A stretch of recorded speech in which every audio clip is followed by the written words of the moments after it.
কি খবৰ তোমালোকৰ আছে সকলোৱে ভাল তো বহুতে মোক কমেণ্ট কৰি আছিলে কি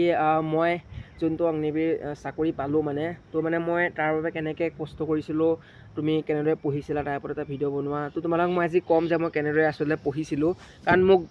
মানে বহুতে সুধি আছে বহুতে মোক কমেণ্টো কৰি আছে কিন্তু তেওঁলোকক মানে ৰিপ্লাই দিব পৰা নাই তোমালোকক মই আজি কৈ দিম যে মই কৈ দিম বুলি ভাবিছোঁ মানে মোক কাৰণ বহুতে কমেণ্ট কৰি সুধিয়ে থাকে মই কেনেকৈ পালোঁ কেনেদৰে কষ্ট কৰিছিলোঁ মই NCCও আছিলে মই নিজৰ পঢ়া শুনাটো মেইনটেইন কৰি নিজৰ কষ্টৰ মাজতো NCC কৰিও মই কেনেদৰে এক্সাম দিছিলোঁ কেনেদৰে পঢ়িছিলোঁ কেনেদৰে ৰানিং কৰিছিলোঁ তো চব তোমালোকে যদি জীৱনত ছাকচেছ হ'ম বুলি ভাবিছা বা সেই সপোনটো যদি কিবা এটা যদি পাম বুলি ভাবিছা তো যদি মনতে যদি তুমি দৃঢ় সংকল্প লোৱা যে হয় মই এইটো কৰিম বুলিয়ে আৰু তোমাৰ মনত যদি আত্মবিশ্বাস থাকে নহয় নিজৰ মনত যদি বেলেগে সাহস দিবলৈ কোনো বেলেগৰ মানে সাহস ল'বলৈ কোনো দৰকাৰ নাই ঠিক আছে কাৰণ আজিকালি দিনত তুমি নিজেই নিজক সাহস দিব লাগিব ঠিক আছে আজিকালি মানে টাইমটো এনেকুৱা যদি নিজে নিজকে সাহস দিয়া নিজে যদি নিজকে সাহস দি চলিব পৰা তো বেলেগৰ সাহস মানে কাৰো সাহস নালাগে ঠিক আছে যদি তোমালোকৰ এজন ছাপোৰ্টাৰ থাকে তোমালোকৰ যদি মা দেউতাই ছাপোৰ্ট কৰে যে হয় যা এইটোত নিশ্চয় ছাকচেছ হ'বি বুলি যদি আশীৰ্বাদ থাকে মা দেউতাৰ আশীৰ্বাদটো থাকেই তো জীৱনত যদি কিবা এটা কষ্ট কৰিম কিবা এটা পাম বুলি ভাবিছা নহয় তাৰ বাবে কষ্ট কৰিব লাগিব আজিকালি দিনত মানে তোমালোকে কষ্ট নকৰাকৈ মানে একো সফলতা লাভ কৰিব নোৱাৰা ঠিক আছে তো মইতো এপ্লাই কৰি দিছিলোঁ 2024 মই ফেব্ৰুৱাৰী মাহত এপ্লাই কৰিছিলোঁ আৰু আমাৰ এক্সাম হৈছিলে এপ্ৰিলৰ মোৰ 22 তাৰিখে আছিলে এক্সাম ঠিক আছে এপ্ৰিলৰ 22 তাৰিখে মোৰ এক্সাম আছিলে তো এক্সামৰ বাবে মই ইউটিউব চেনেল চাইছিলোঁ মই কিতাপ একো পঢ়া নাই ঠিক আছে কাৰণ বহুতে মোক সুধিছিলে কিতাপ পঢ়িছিলা নেকি মই কিতাপ একো পঢ়া নাই ঠিক আছে মই আজি কাৰণ কিতাপটো কমপ্লিট কৰিব নোৱাৰা কাৰণ ইউটিউবতে বহুত ভাল ভাল ভিডিঅ' মানে এভেইলেবল আজিকালি দিনত তো সেইকাৰণে তোমালোকে ইউটিউবে চাই পঢ়িবা তোমালোকে ইউটিউব বেষ্ট তোমালোকে ইউটিউবে চাই পঢ়া তোমালোকে আৰামছত মানে তোমালোকে পাছ হ'বা মই ইউটিউব চেনেলে চাইছিলোঁ মই তোমালোকক কৈয়ে থাকোঁ প্ৰতিবাৰে শুভমী ক্লাছেছ বুলি যোনটো ইউটিউব চেনেল সেইটোৱে চাবা তোমালোকে এইটো এটা ভাল মানে ৰিজাল্ট হয় মানে ভাল এটা ৰিজাল্ট দিয়ে মানে তো সেইকাৰণে তোমালোকে শুভমী ক্লাছেছ বুলি যোনটো আছে সেইটো চোৱা বহুত মানে ইম্পৰ্টেণ্ট ভিডিঅ' দি থাকে মানে ঠিক আছে আৰু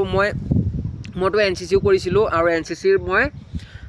10 মাৰ্ক এক্সট্ৰা পাইছিলোঁ কাৰণ NCC B চাৰ্টিফিকেট থাকিলে মোৰ মানে চিখন মই নুলিয়ালোঁ কাৰণ মই B চাৰ্টিফিকেট দি কেইদিনমানৰ পিছতে মই হায়াৰ ছেকেণ্ডেৰী ৰিজাল্টো দিছিলোঁ আৰু হায়াৰ ছেকেণ্ডেৰী ৰিজাল্ট দিয়াৰ লগে লগে মোৰ মানে মোৰ কি হৈছিলে মোৰ পাৰ্চেণ্টেজ মানে যোনটো মই অগ্নিবীৰ মেডিকেল দি থৈছিলোঁ মানে অগ্নিবীৰ নাভি দি থৈছিলোঁ তাৰ বাবে মই চিলেক্ট হৈছিলোঁ তো একেবাৰতে মোৰ হায়াৰ ছেকেণ্ডেৰী ৰিজাল্টৰ লগে লগেতো মোৰ মানে তাত মানে মোৰ নাম আহি গৈছিলে কাৰণে মই C এক্সাম নিদি ডাইৰেক্ট মানে ট্ৰেইনিঙৰ কাৰণে গুচি আহিছিলোঁ তো মই কলেজো গৈছিলোঁ আৰু NCCও কৰিছিলোঁ কিন্তু মই কলেজ ৰাতিপুৱা উঠি পেলাই সোনকালে উঠি মই মানে ৰানিঙৰ কাৰণে গৈছিলোঁ ঠিক আছে মই লং ৰানিং কৰিছিলোঁ তাৰপৰা তোমাৰ এদিন লং ৰানিং মাৰোঁ এদিন 1600 মিটাৰ মাৰোঁ তো মই লং ৰানিংটো মাৰি মানে মোৰ যোনটো এক্সিলেণ্ট টাইম মানে 5:30 বুলি কয় ন তাৰ মানে আগত আনিবলৈ ট্ৰাই কৰোঁ প্ৰথমেতো অহা নাছিলে 6 মিনিট লাগে 6 পাৰো হৈ যায় কেতিয়াবা তো লাহে লাহে লং ৰানিং মাৰি কষ্ট কৰি মানে অৱশেষত মোৰ এক্সিলেণ্ট টাইমিং আহিছিলে ঠিক আছে আৰু যেতিয়া বৰষুণ দিয়ে ফিল্ডত পানী হৈ গৈছিলে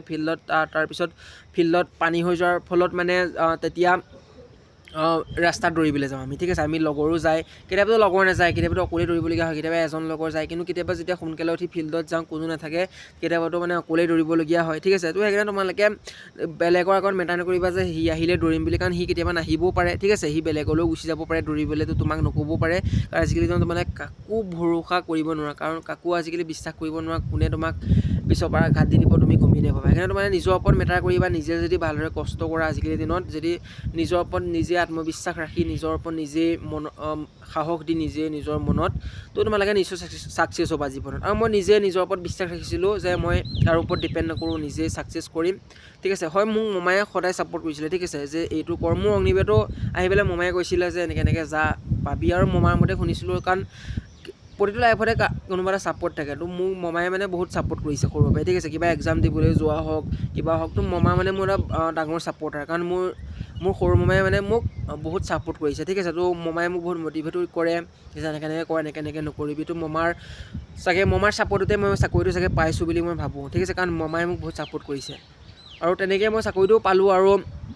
মোৰ ৰানিঙত এক্সিলেণ্ট আছিলে 100 ভিতৰত 100 পাইছিলোঁ তাৰপিছত মেডিকেলত পাছ কৰিলোঁ মেডিকেলত পাছ কৰাৰ পিছত খুব কম সময়ৰ ভিতৰতে ৰিজাল্ট দিছিলে, তাৰপিছত ট্ৰেইনিঙৰ কাৰণে আহিলোঁ। কাৰণ তোমালোকে ভাবি নাথাকিবা যে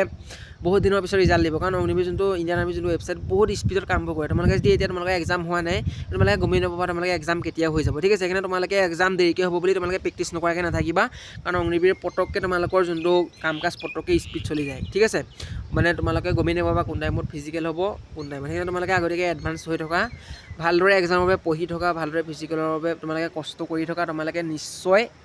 যদি কষ্ট কৰিছা, তোমালোকে নিশ্চয় সফলতা লাভ কৰিবা, ঠিক আছে। আৰু তোমালোকৰ ফৰেষ্ট গাৰ্ডটো এতিয়ালৈকে অহা নাই। ফৰেষ্ট গাৰ্ড ভেকেঞ্চি যদি আহে তোমালোকক কৈ দিম, কাৰণ ফৰেষ্ট গাৰ্ড অক্টোবৰলৈ চাগে আহিব, কিন্তু এতিয়ালৈকে ভেকেঞ্চি অহা নাই ফৰেষ্ট গাৰ্ডৰ, কাৰণ নটিফিকেশ্যন এতিয়ালৈকে অহা নাই। আহিলে তোমালোকে গম পাই যাবা, ঠিক আছে।